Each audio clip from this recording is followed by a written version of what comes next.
Hi and welcome to Where the Trails Meet, where I sit down with other horsemen and women to discuss something that has piqued my interest. And today I sat down with Lockie Phillips. When I first read Lockie's post, I instinctively disagreed with it. The title was provocative.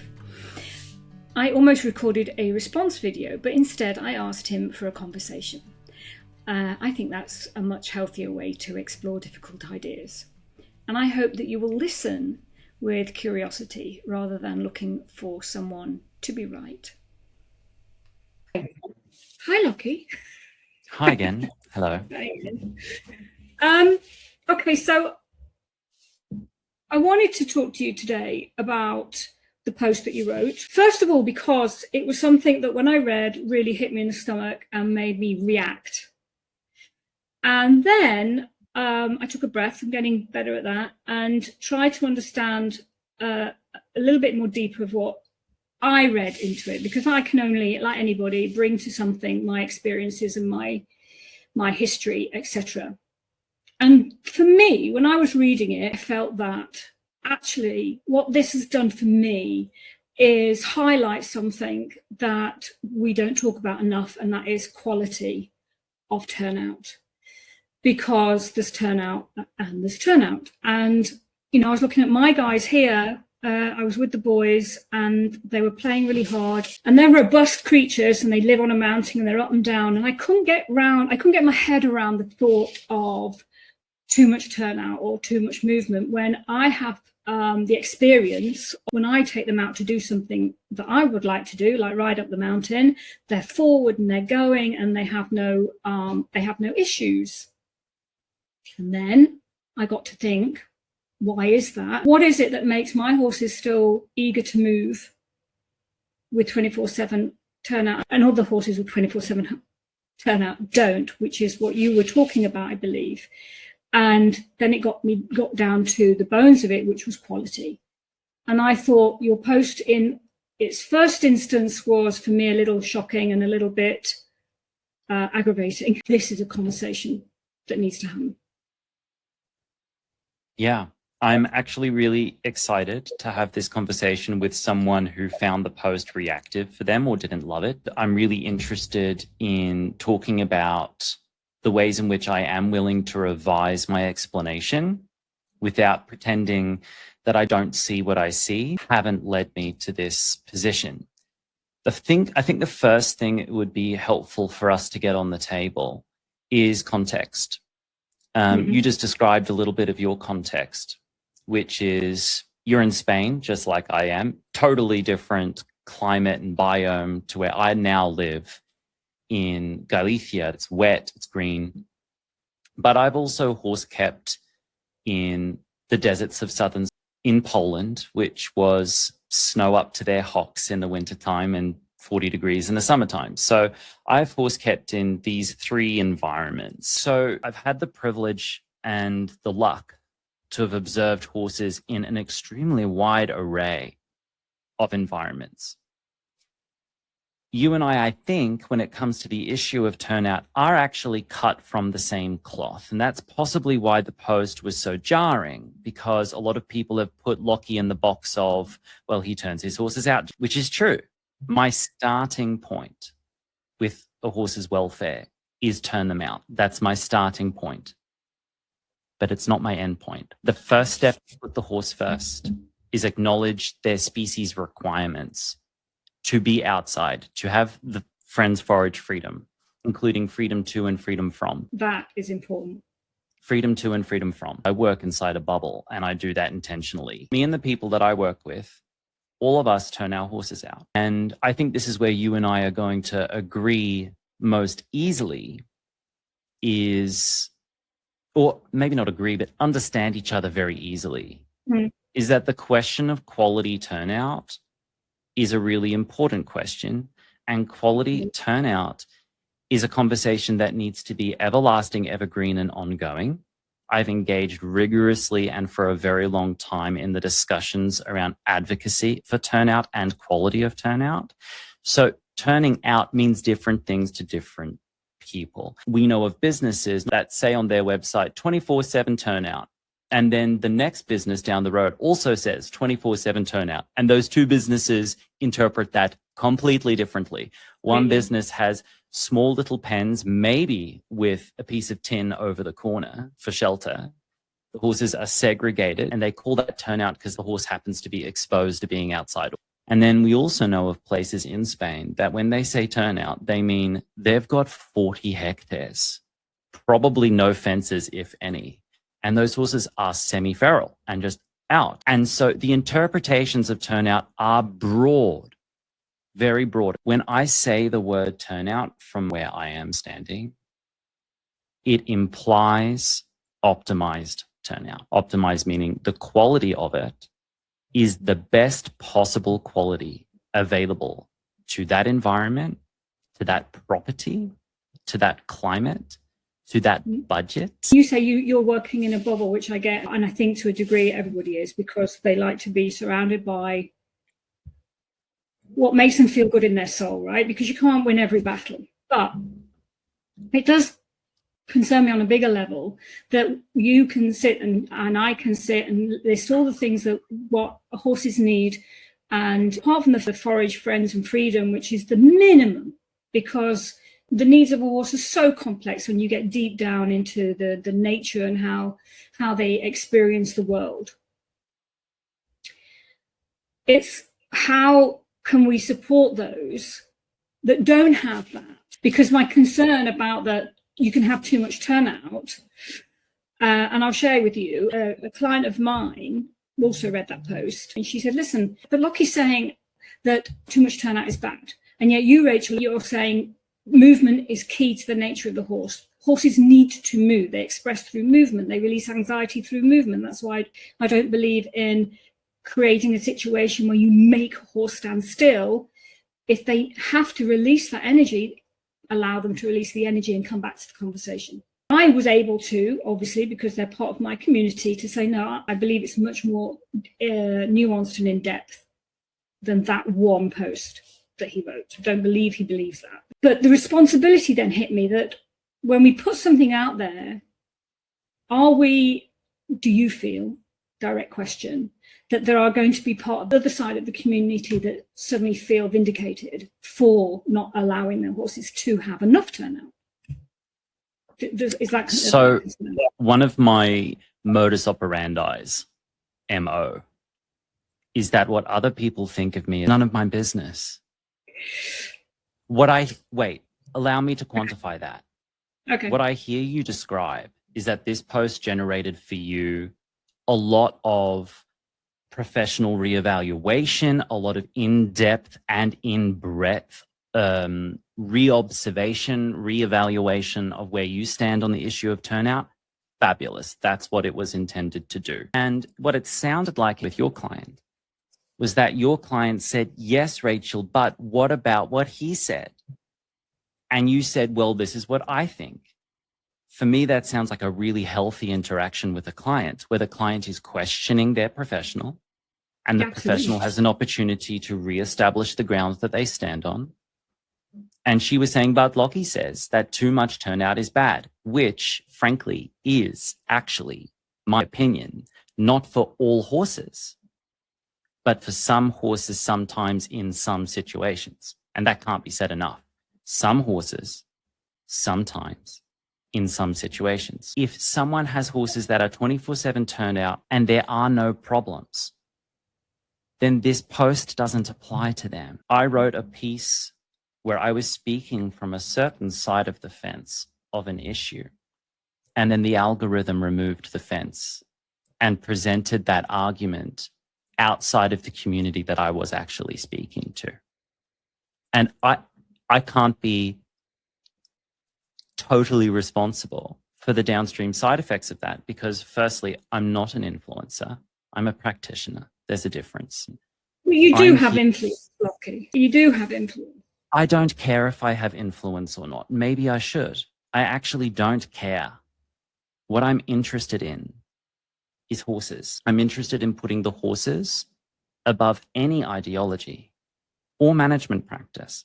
I'm interested in putting the horses above anything we have decided is ethical, whether it's ethical or not. So my central observations in this post that I wrote is that some individual horses that are already in a high welfare, high turnout environment may benefit from the additional structured opportunities to rest, structured rest, shelter, additional nutrition, and environmental protection. May, not will, may benefit. What do you mean by structured rest? That was a really interesting phrase for me.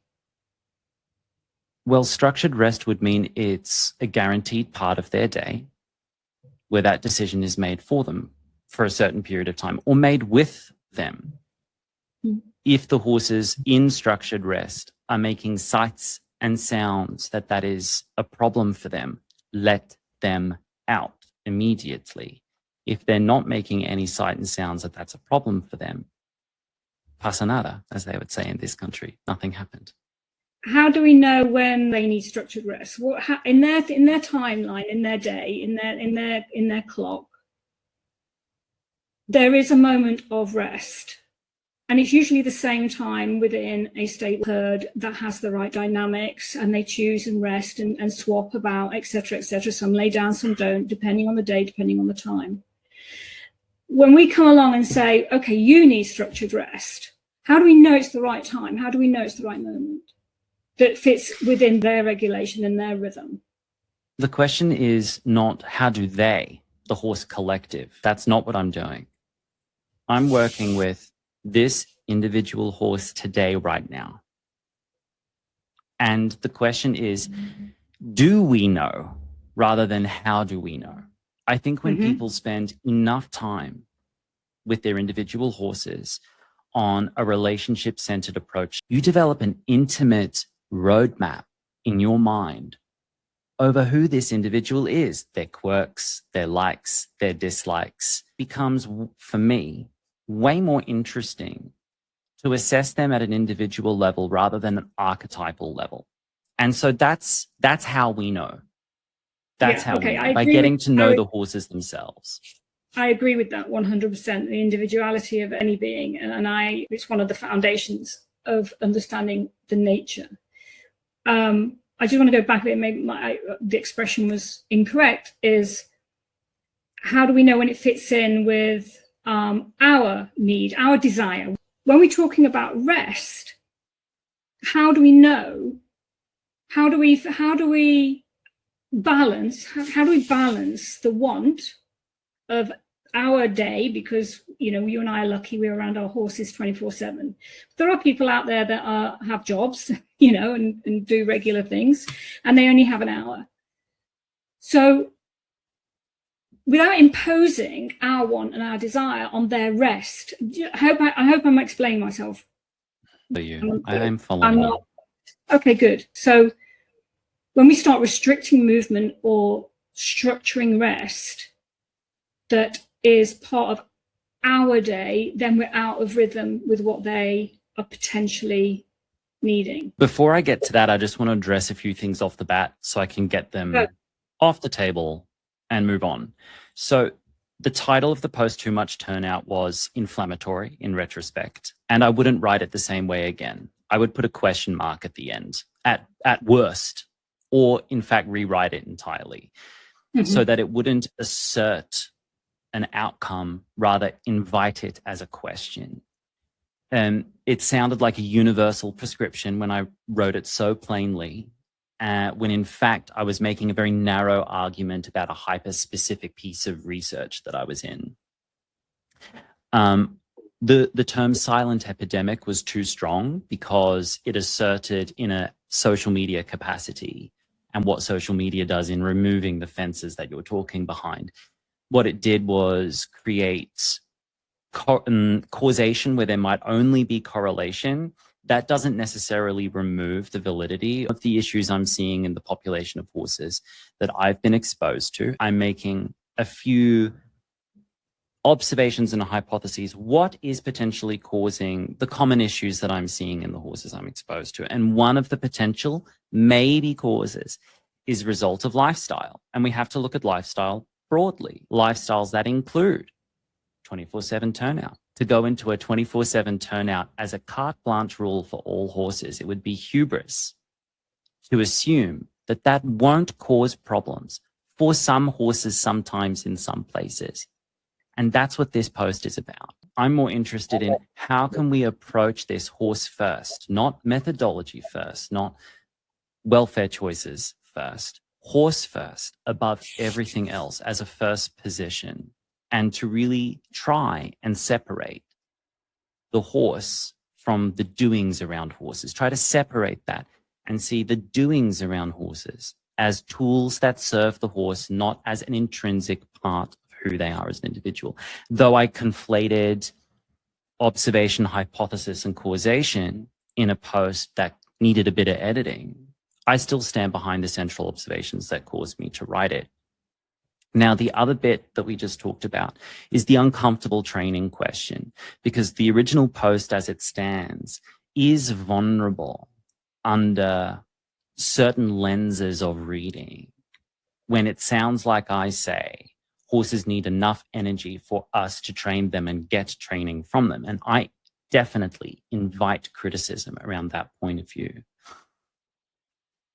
Is there something ethically uncomfortable about modifying a horse's lifestyle so that they have more energy available for human-directed training? There is, but allow me to make my personal and professional position really, really clear.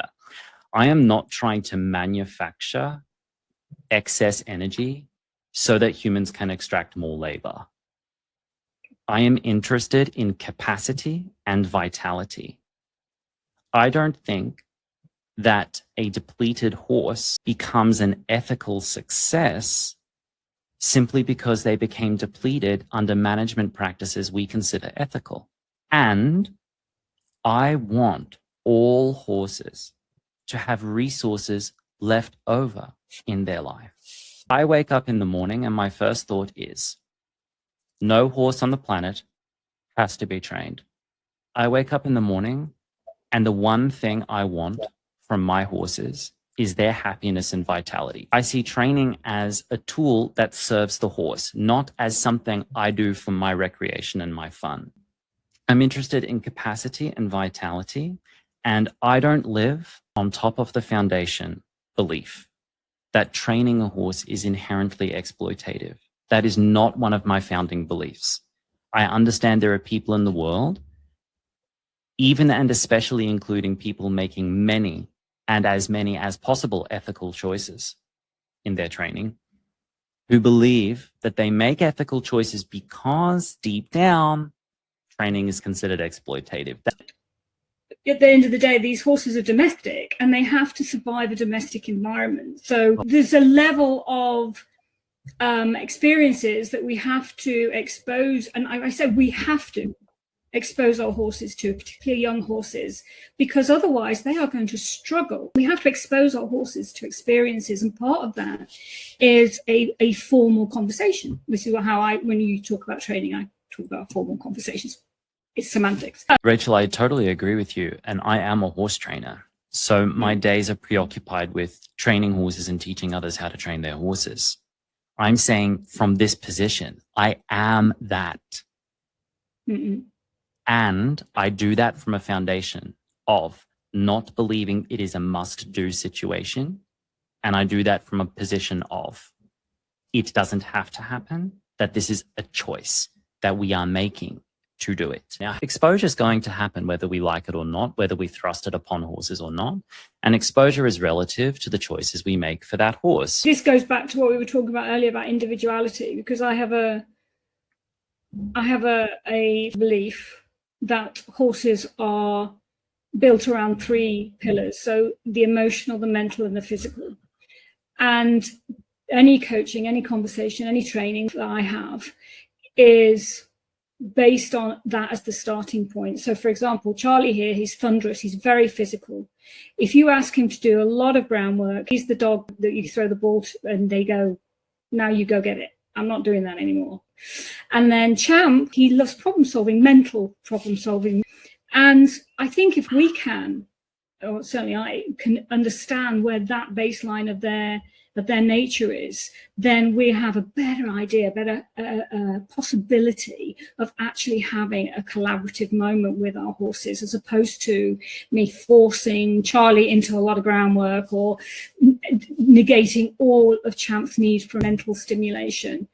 But I think it's a really interesting thing about how we can adapt what we do individually, not just, which is where this started, turnout, but the individuality of all the being as a holistic being, so that we can have that collaborative conversation about environment and then bringing it in to right to the center of any conversation that we have with them.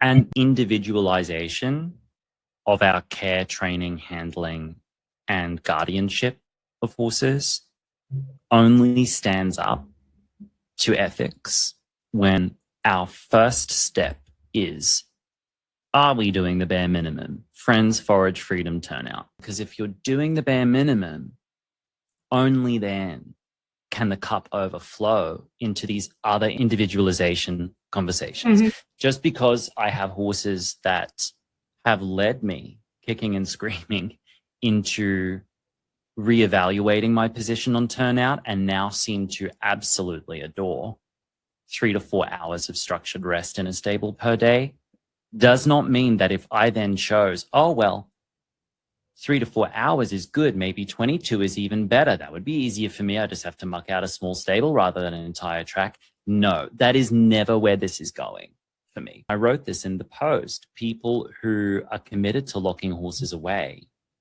do not talk to me because they find me terrifying. I will not budge off the bare minimum until the bare minimum is established. So these conversations can only be happening after bare minimum species appropriate knowledge is actually factually implemented. Do you think that there is a problem with people not understanding rest, and they see stillness and confuse that with rest? Oh, look at the world we live in, Rachel. How many people do you know that are really good at rest? Now, you and I happen to live in a country called Spain. What does Spain have every day? Structured rest. Everyone has socially and legally agreed. At a structural, governmental, and social level, everyone has agreed. There's this chunk in the middle of the day called siesta, called structured rest. This is one of the main reasons why I moved to this country. I'm like, a country that has institutionalized structured rest. I'm understanding that I don't understand rest properly. And then when I realized after my 10th burnout that I clearly have an unhealthy relationship to movement as a former professional dancer, and having movement been the core of my entire life, from dance through to horses, lived an incredibly kinesthetic and mobile life, I thought to myself, have I projected this onto horses? What is my blind spot? In reevaluating my relationship to rest, the natural extension of that then leads me to my horses. How can I double check that my horses really are, as individuals, getting the rest that they need? Now, I am someone who chooses to train 3 out of my 4 horses. And when I choose to train them, an enormous amount of responsibility is plopped into my lap. And the first responsibility is, am I being selfish with this choice? And if I am, then I need to reevaluate that before anything else happens. If I'm wanting to ride and train them because it's doing something for me before it does something for them, that is not a good enough reason for me to train or ride or enjoy them anymore. And it has totally changed my relationship with trail riding. When I realized, oh, I'm using trail riding to regulate my nervous system, whether that regulates theirs or not. And so I've been uncompromising with myself first on this. And if my post, Too Much Turnout, came across as strong and uncompromising to others, it's because I do that for myself first. I love what you're saying about putting the horse first, even in movement. And one thing that you just mentioned that I'm going to go away with and think about was movement. I don't know nuanced details, but you shared some details of your past and your movement and your dance history, etc. And I just wrote unhealthy movement, which is an interesting thought for me to go away with, because my opening gambit, usually movement is nature. Their nature is movement, talking about the horse, of course, but also about us, because a lot of people that I work with are so unwilling to move, yet they want their horses to move. And they are just stood or just have no fluidity about them. So I've just written unhealthy movement, and I'm going to take that away and think about that, because not all movement's good, is it, when it comes from a different angle. So thank you for that. I got a lot of pushback, even from some in the Spanish Mustang community, because, you know, my guys are all Spanish Mustangs.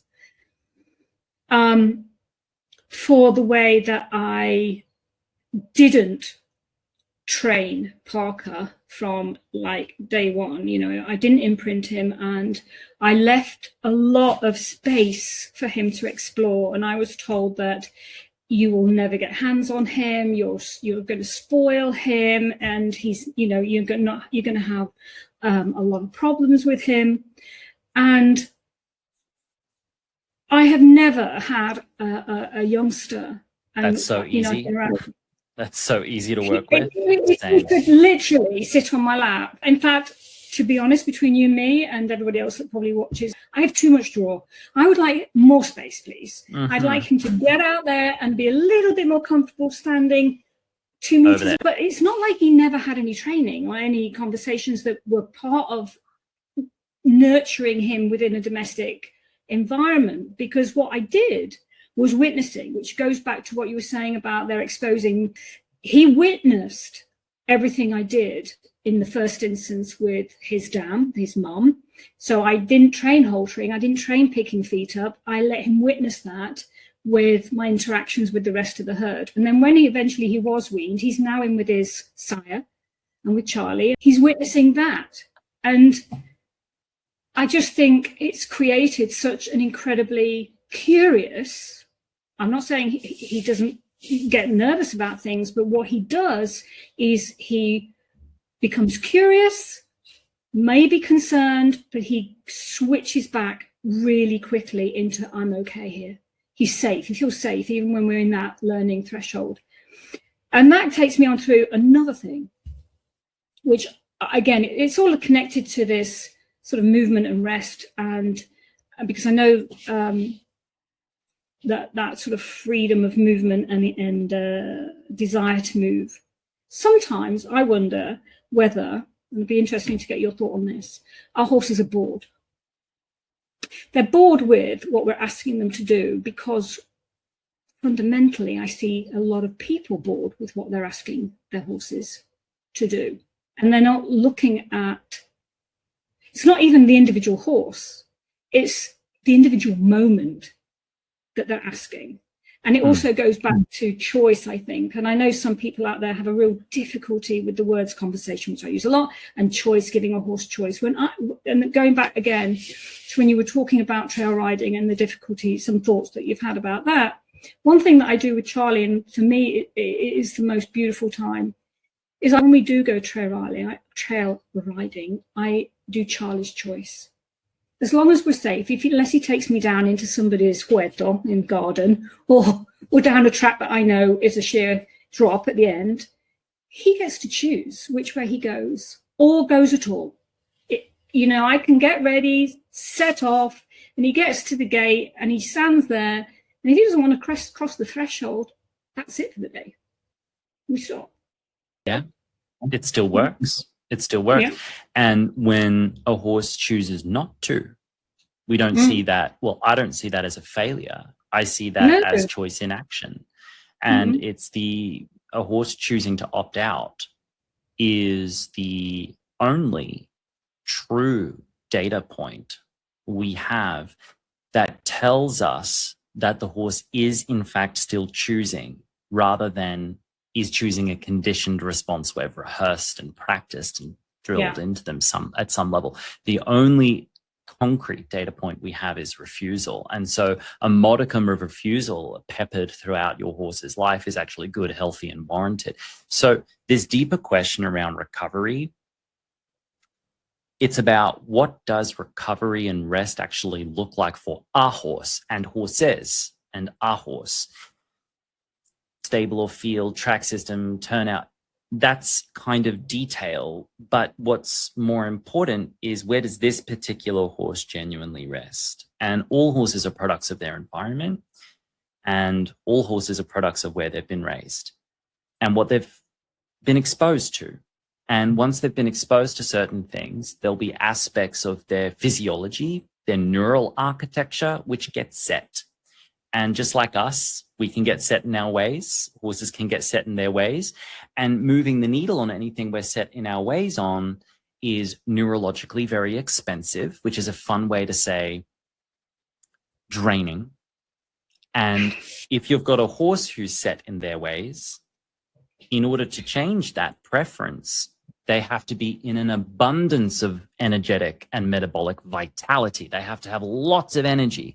They have to be extremely well rested and well resourced for a horse to reconsider things they're fundamentally locked in on, just like us.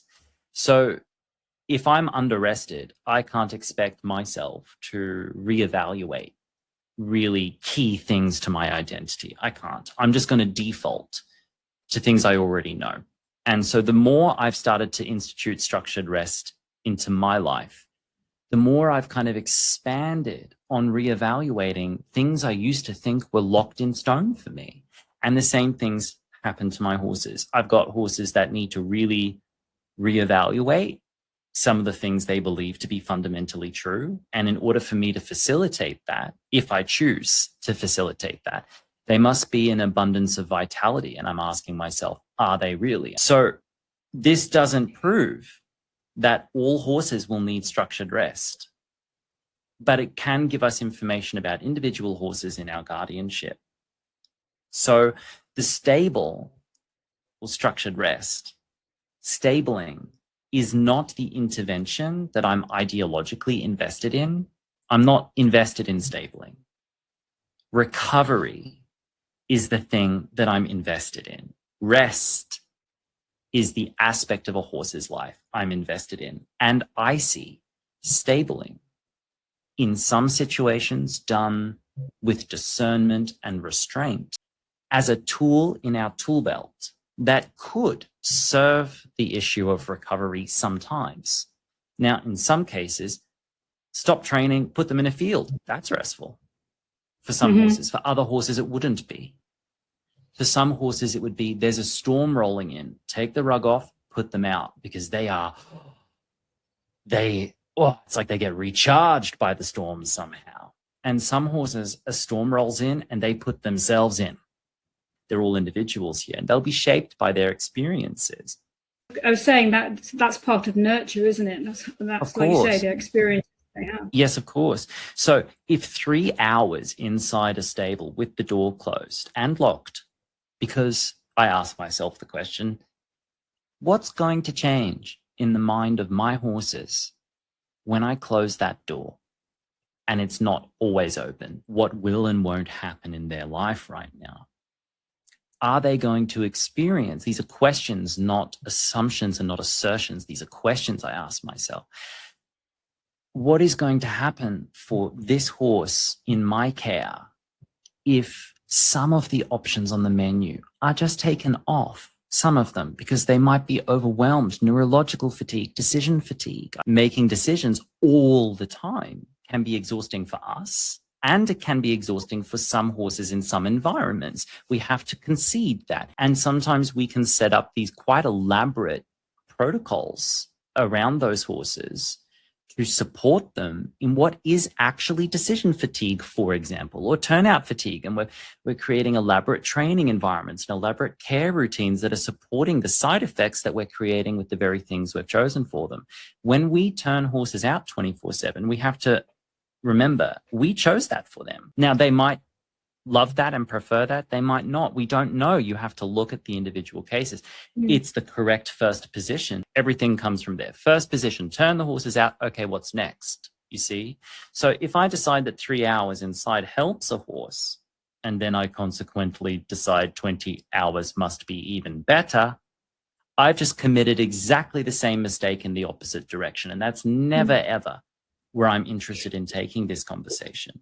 Going back to choice, which I think we both agree on, horses do make choices, and they are open to understand that, and they make choices not only based on what's in front of them, but their experience, their history, and to a degree that they're feeling safe with what the next question is going to be.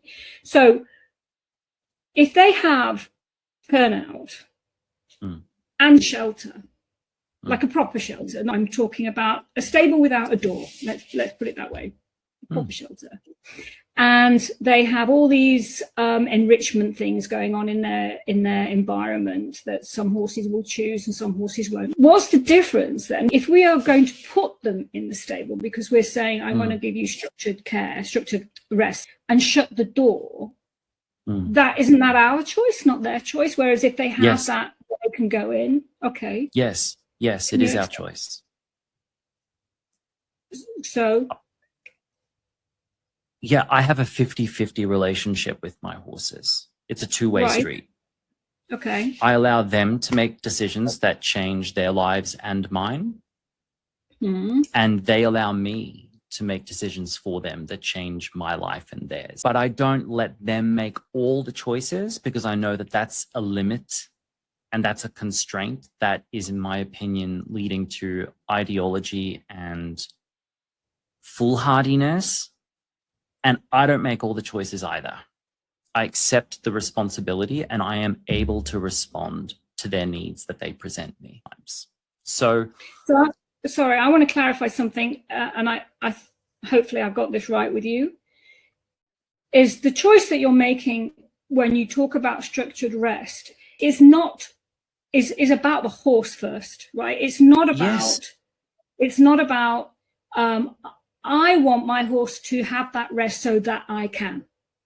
No, it is that would never be my point of view. I think a lot of people read from it or took from. And I understand that because that is the easiest reduction of what I wrote. Yeah. This is about saying this horse isn't choosing rest. So this domestic horse that has been nurtured in this way isn't choosing rest, and this horse needs to rest. That's where you went. Or they're choosing rest and I can choose that with them. Right. Because then there's quality as well. There's not just quantity. I'm increasing the quality of the rest. And sometimes instead of my horses standing 6 hours in a free choice shelter, where every 5 to 15 minutes, these very subtle, soft, relaxed renegotiations of space have to occur, which is a little bit like trying to take a nap on the sofa. In the middle of your nap, someone says, can you just shift over a little? It's like, oh, okay, yeah, fine. Not a big problem. But over the weeks, months, and years, decades of horse care, how does that add up in their nervous system? It adds up until you get to the point where a horse believes, oh, I don't rest. So instead of doing that in a free choice, I can shut the door and that horse goes, I don't even have to do micro negotiations at a low level, at a peaceful, healthy micro negotiations, a look, a glance, a feel, a scent, intention from this horse to that horse. They don't even have to negotiate that anymore. All shelters have constraints and limitations placed upon them, all of them. And listen, I'd be the first person to run down there if they're looking at that door saying, let me out. Do we have to be careful with the habit of it though? Because we take a break every afternoon because basically we are structured into that. But I would not wish for people to say, oh my God, it's 2 o'clock, I'm putting my horse in the stable, it's time for rest. Who's doing that? I don't make any decisions at all based on anxiety. If I have an anxious feel about it, I take responsibility for the anxious feeling first before I make a decision. All of my decisions come from a place of calm, confidence, period. So this is what I stand behind. Turnout, particularly 24/7 turnout, cannot have moral immunity in our future. It should not. The welfare and ethical movement around horses has rightly fought against confinement. I am part of that movement, spent a lot of energy and time on that movement. I'm not walking that movement backwards. I'm saying when the last horse has been turned out, what issues are going to face us then as a community? So horse first for me means that no practice gets immunity or gets protected from scrutiny simply because it belongs to the ethical side of horse culture. I'm ethical, yeah, but really are you? Well, no. Right. And so there's a lot of that happening. I understand that people thought I was giving license to those people. And I understand that posting what I did, when I did, how I did, led to a scenario where I was vulnerable to a shallow, reductionist, hostile simplification of my message. That's fine, right? Right. So I've got this track system at home, and it's pretty beautiful for a self-made track system. I'm really proud of it. And it's a key portion of my horses' lives, and they've got access to it all the time. And then during certain parts of the year, they've also got pastures. And I've got 4 horses across 2 hectares of land. And the pastures are organic, they're heritage, not monocultures. And so this is the environment I'm able to keep my horses in. And then I started noticing that they were resting in a specific spot at a specific time every single day. And it looked like there wasn't enough space for them there. They had plenty of shelters, 4 horses, 5 shelters, as well as natural shelter. And that they were choosing that shelter at this time every time. And no one was looking very well rested before, during, or after it. I'm like, okay, well, they're kind of gathering over here. I've actually got this space of concrete next to my house where I could actually take stuff off of that. I could actually put a larger shelter here because it's right near where they are choosing to rest anyway. So I started building a shelter there a year ago. The minute half of it was complete, they were in there. Like within seconds, they were in there. We did exactly the same thing here. We waited and waited and waited. They showed the space. That's where we put the man-made shelter. Right. Now it's the favorite hangout space. And then I was on holiday with my friend, and she's been giving her turned out horses structured rest for years. And I used to turn my nose up at it. And then I'm getting messages from back home saying, oh, these horses in the herd are coming into the stable every day at this time. And I'm talking to my friend about it. I'm like, I think they're asking to be turned in. She's like, my friend said, yeah, they probably are. I'm like, am I allowed to do that? She's like, Lockie, you're allowed to do that. I do it. My horses are fine. In fact, they're better for it. And I've met her horses. They are glowing with vitality and well-being. And so I said, all right, put this horse and this horse in from this time. We're going to slowly work up to a 2-hour break. But I want you to do 20 minutes. And then I want you to open the door after 20 minutes. I said, okay. I said, give them hay, salt, water, and shut the door for 20 minutes. Good. After 20 minutes, we opened the door and the horses stayed exactly where they were. And they stayed there for another 3 hours. And I went, well, there's the answer. I'm probably late to that rest party. And then we slowly increased the time period that the doors were shut for. And we got to 3 hours, and I said, okay, after 3 hours, just open the door, because after 3 hours of standing still, colic risks go up, fluid retention starts occurring. So we started opening the doors, and they would stay in maybe for 10 minutes more. Maybe they'd leave straight away some days, and maybe some days they've stayed in for another 3 hours after going over here, and then they return back again. And now it's become part of my schedule at home right now with these horses, and I will consistently reevaluate it. The day that they get put in and they start going, oh, they start looking at the gate, they start, calling or no, it's over, it's done, it's clearly served its purpose. And then I thought back on my professional history, my learning history, and I remember work environments where the horses were given stable time. And I thought back, I'm like, those horses had so much vitality, so much wellness, actually. We barely called the vet at those environments, because when they were out in the national park across rolling hillsides in the mountain, and they would bring themselves in. We've circled back to its equality. And I think a lot of people, when we were talking about stillness and rest earlier, it's amazing how much rest horses do. I go out with my guys and they're selected areas and they're stood around doing nothing. but I know it's good rest. I know it's not just stillness. I know that they're resting because I know my horses. And it's what I think, allowing the horse to find their own structured rest. When I'm using the word structured, I mean true rest that they are able to go into, rather than just, okay, you just stood out there, we haven't done anything for 20 minutes, that's rested enough.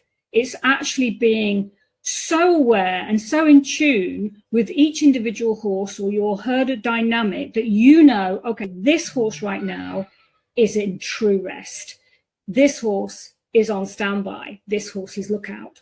And I think it's funny as well what you were saying is because on occasion, maybe this is structured rest, I don't know, but it's definitely a structured pause. On occasion, I will take Champ out, which is the stallion, which is Parker's sire, because Parker, bless him, who is a stallion also, you know, Champ needs a little bit of a rest from him. So I do give him a structured pause. I don't have, like I say, I'm not going to be building stables. That is slightly off center for me. So the natural horsekeeping model based upon the wild model of 16 to 20 kilometers per day constantly moving, we have to remember that those horses are constantly moving because if they didn't, they would starve to death because there aren't enough resources in those settings. Some of our domestic horses, were they to join the same herds with the same movement requirements, would literally die in those settings. And so in a domestic setting, the actual needs of horses are exceptionally more varied than they are in the wild, because the wild has put pressure on those horses to actually survive. And that those populations are thriving out there on sandy, arid, almost desert-like conditions. And yet we also see populations of horses living in basically marshlands. We see enormous variation in wild settings. When the rains fall and certain meadows grow, those horses park and stable those themselves on that meadow, and they are not moving, and that is restful for them. And then during certain weather conditions, those horses will move into canyons, ravines, and forests and wooded areas where they are stable against those elements. And then I think about domestic horses that are in a paddock that we chose for them. Rain, hail, or shine, they're limited to what that experience gives them. Is that horse at 2 a.m. in a windstorm actually experiencing welfare? Maybe they are, maybe they aren't. Let's consider structured rest in a stable as a tool to option, if that's appropriate, for that horse. What has been true across millennia is that horse people that never met each other, never talked to each other, all invented one thing or a couple of things in common: the bit and the stable. They all invented this in common. They didn't confer with each other, but they invented a version of turn-in for these horses. A version relative convenience. Do you not think that fits into the convenience? Like, it's convenient for me to have my horse in the stable. Of course it's convenience. Of course it's convenience, but convenience isn't only driven through human selfishness. Because sometimes those horses genuinely needed those settings that they were exposed to. Sometimes they didn't. Yeah. I think initially, for me, in my perspective, my point of view is, yes, that was driven from a human convenience. Now, and this is where it gets super interesting for me, is we have this ethical evolution that has created a convenient, my horse is out, therefore it's okay, without thinking about quality of out, that's the thing. I think the stable initially was built for convenience, but now we've gone to a point where, whether it's a stable, whether it's, we have forest here, we have all these turnout has become that thought-ending convenience for some people. Needlessly. Yeah, but my horse is out. What quality of out do they have? That's my point. That's what you did to me when I first read that and went, what the? Oh, wait a minute. It's the quality. I went to reply and thinking, I can't reply because that isn't, he's not talking about me. My setup. I can't reply to that because that would be Yes, anyone who thought I was talking to them, but I've not met them and I don't know them. If they felt like they were personally targeted, what's actually happening there? What's happening is that I've targeted a practice that has become an individual person's identity. And if I've done anything, it's to cause you to schism yourself, your practice from your identity. You are not the things you do. There are no simple answers here. When I say turnout, I mean quality turnout. I would not be so bold to say that every instance of stabling in history was based on human convenience. I couldn't be so bold to say that. I'd say probably a lot of it was. I would guess that some of it wasn't. Same today. Not every instance of turnout is based on human convenience. A lot of it might be that. Most of it, a lot of it might not be. I don't know for sure. What we're doing is discussing elements at play here that require people to be discerning and make decisions, rather than ending their curiosity on these subjects. So Curiosity. Yeah. I want everybody to be curious. I'm hoping it's getting some people to reconsider their management practices and consider structured rest as part of their horse's life. It's okay. In training, I see a lot of people who ask a horse to move, and then once they're moved, they're again wanting more. And I wonder, has that shifted from training into turnout? We say, don't be greedy. Don't be greedy. Don't be greedy. I've noticed that a lot of horse people are addicted to movement and are addicted to exercise and are addicted to all of that. That same person wouldn't choose stabling for human convenience. They choose turnout for human convenience, because the truth is, true change is really hard. I wish people would embrace reset more as well. And I lived this actually over the last few days.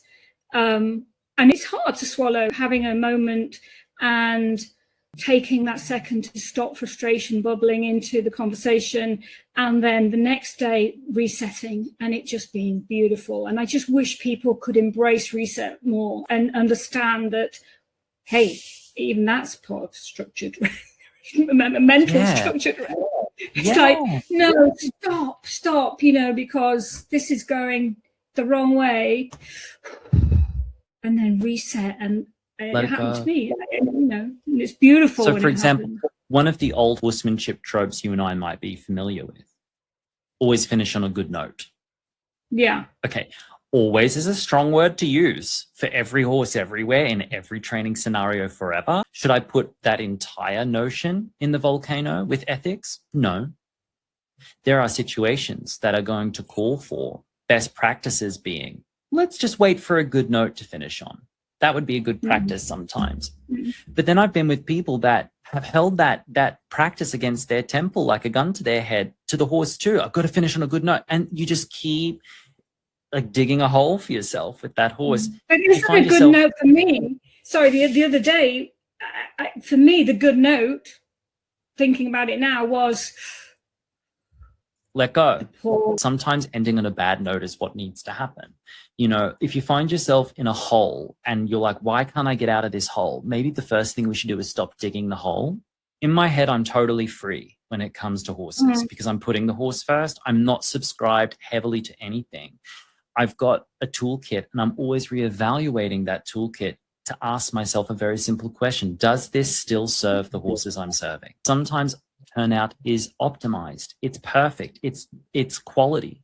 And something else is required now. Well, I think, I think evolution and encouraging curiosity comes from the initial disagreement, if you like, or the initial misunderstanding. I'm curious about that now. What does that mean in my life with my horses? It might end up meaning nothing, like, oh, actually, it's fine. It could mean, like, your post created this because it was something that made me curious. That first, why was my reaction so strong? I can list that. That's easy. That's the easy bit. And then curious to understand, what does it really mean? What is it that has created this depth of inner into thinking? So when people have a strong reaction to something, it means it's touched a nerve. It means it's probably applicable. What is it? Well, I had a strong Probably, reaction. not definitely, not definitely. Probably means probably. So I never infer. What I mean is what I say, and what I say is what I mean. So when I said too much turnout, I meant too much turnout. So right or wrong, that's what I always mean. So when I say probably, it means probably, not definitely, right? One other element I just want to touch on, and then I want to respect your time. There was concern that this post was going to give license, credence, and momentum towards people committed to locking horses away. And I understand that concern. And I absolutely can appreciate how that concern, understand the mechanics of that concern. I don't agree with that concern, but I empathize with it, and I can see how that concern was constructed in the minds of my colleagues and my friends. I see that. However, I do not share that same concern, because though I teach, live, and work inside a bubble, I've also been lucky to have had reach and direct personal exposure with people far outside of my bubble. Here's what I've learned around ethics and around how we go about advocating for welfare change. The community who has tasked themselves with advocating for welfare and ethics have done it in a manner where most of the time, let's say 70% of the time, they have done it in a manner that also explicitly alienates the people they are trying to reach. And what it has done is reflexively put a mirror up between them and the people they really want to exact change upon, and caused a tribalism effect with people who are already converted. So then this advocacy against the enemy of the practice, the enemy of what people do to horses, and I've engaged in this. This is how I know. We alienate these people because the way we've gone about our advocacy work has caused them to feel like we're shaming them. Judgmental. Now, the people out of those environments who changed based upon shame, they make initial changes enough to get out of those communities and then very quickly find themselves stuck. They're not rolling forwards with their training. They're not learning anything anymore. It's stuck with internal conflict, internal turmoil, and this is projected onto their horses. They never go anywhere. And I have to do so much heavy lifting in the coaching space to get people past their shame so that we can actually get to the craft of actually working on with our horses, you know? And so I don't think any of the change that comes through shame-based advocacy work has actually had a positive effect. I'm the last person to build a bridge. However, this post was one of the rare situations where I built a bridge exactly directly into the community that we really need to reach. And what I was saying to them was, hey, I know you don't like my stance on turnout, but I get why you do turn your horses in. I understand stabling. I understand what motivates you to stable. I get it. I'm like, I can see why you've built your stables that way. I haven't, but I can see why you have. I attended an event at the beginning of the year, and a Spanish thing, and it was cult starting, first conversations, and a few people said, why would you go and do that? Why would you go and be in that environment and knowing that it was going to be difficult to be in and difficult to watch and experience? And I said, because we have to be in the room and have conversations with these people. And if I can just plant one seed is enough for me in that situation. And so, yeah, you have to put yourself out there, not judging, but just saying, this is who I am. This is what I do. This is how I manage my initial conversations. The actual welfare process to get an individual to change their practices is far more complex and involved than telling people what they should or shouldn't do with their horses. You've got to show them. You need to converse with them. You need to have a relationship. We can't preach to those that are already converted. We have to. That's right. That's right. Preach might be the wrong word, actually. Yes, or if we are talking to the converted, why are we talking to the converted about our orientation to a problem we've already solved amongst the converted. I'm not orienting myself towards problems what my community's already solved. I'm actually trying to look at the reality of what my community is dealing with, rather than trying to unite them against an enemy, which is not turning horses out. How is that useful to my population of horses that have turned their horses out? When you say community, you're back in your bubble in that Yes. sense. Yes. Right? I speak to the bubble and outside the bubble, right? And if people outside my bubble see me talking to my clients about maybe you should give that horse structured rest, someone somewhere who feels really alienated by me is going to go, what? He's willing to concede and consider that structured rest is important, because they are experiencing the importance of structured rest for their horses. They might be locked into doing it too much. It might be without discernment. It might be without restraint. But what I'm saying is, hey, you're not entirely wrong and I'm not entirely right. So where do we overlap with each other? And how can we actually join up with each other? Okay. That's a lot. I'm going to wrap it up now. It has been interesting. I knew it would be. Thank you for talking with me today about all sorts of things in the end, but particularly about that one subject. Thank you for having me and for allowing me this time to express and communicate our first communication together. First of many, hopefully. That would be fun. Thanks, Lockie. My pleasure.